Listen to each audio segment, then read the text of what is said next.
Let's go ahead and use partial fraction decomposition on this. We see that we have a factored denominator, which tells us that PFD is a viable option. So we are going to take our integrand with our factored denominator. We want to break this into partial fractions. So we need to have a partial fraction for every factor in the denominator. X is a linear factor, so it has a constant numerator. X squared plus 25 is an irreducible quadratic factor, so it needs a linear numerator. And then we're going to multiply both sides of the equation by the left-hand denominator, which the effect will be to clear out all the fractions. And when we clear out the fractions, let's see, we have x plus 1 on the left.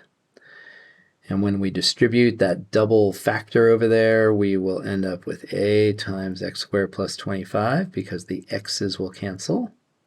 And then now the x squared plus 25 will cancel, and we're left with bx plus c times x. So we have a couple choices here. We can go the traditional method, or we could do some hybrid combination. Let's just go traditional method. Usually with nonlinear factors, it's usually kind of necessary to use the traditional method, at least partly. So let's just distribute here. And the idea is that we have a polynomial on the left and a polynomial on the right. So the only way two polynomials can be equal is if their corresponding coefficients are equal. So on the left, in front of the square, we have 0, and on the right, we have a plus b. So we are going to generate the system, 0 on the left, and then a plus b on the right. There's the quadratic coefficients. And then let's go to the linear coefficients. Well, there's a 1 in front of that linear. And the only linear over here is that c, so that's pretty quick. So we have a 1 as the coefficient on the left in front of x, and we have c on the right. And then let's go to the constant. Let's see, I haven't used that color. Constant there, constant there. So the constant on the left is 1, the constant on the right is 25a. So this tells us that a is a fraction, 1 over 25. Now we can solve for b. b is going to be negative 1 over 25. So now we can rewrite our original integral as a over x. So a was 1/25th, so 1/25th over x plus b, which is negative 1/25th, so this is all in the numerator, negative 1/25th x, plus c, so plus 1, all divided by x squared plus 25. All right. Well, we are going to do a couple things here. Let's integrate this first one. That's pretty straightforward. We get 1/25th. Natural log absolute value of x. Now the second one's not quite as easy. What we're going to do is split this fraction. We're going to take that as one fraction and then that as the second fraction. So we're going to have minus the integral, and we can factor out that negative 1/25th. So let's pull that out. And then we're going to have the integral of x over x squared plus 25. And then plus, and there's a dx in there, I'll squeeze it in the numerator.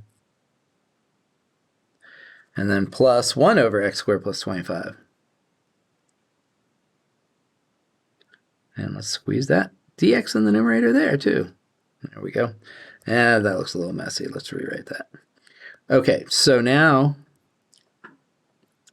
we still have this one that's done. This second one is almost in log form. If we multiply by 2, Then the derivative of the denominator is the numerator. We'll have to put a division by 2 on the outside. So we'll end up with minus 1/50th. And now it's in log form, so natural log of the absolute value of the denominator. And you may notice that we don't need the absolute values here because x squared plus 25 is always positive. And now we have an arctangent one over here. If you have the general arctan integral memorized, you could write down the answer right away. I will factor out the 25 and go with the basic arctan integral. So I'm factoring out 25 right there. That 25 comes out, leaving a 1 in the right position. There is no 25 here, so we're sort of imagining multiplication by 1 so that this ends up being x divided by 5, quantity squared. Now we have it in a basic inverse tangent form, and we will go ahead and finish it off. So we have these two terms out in front that we already computed.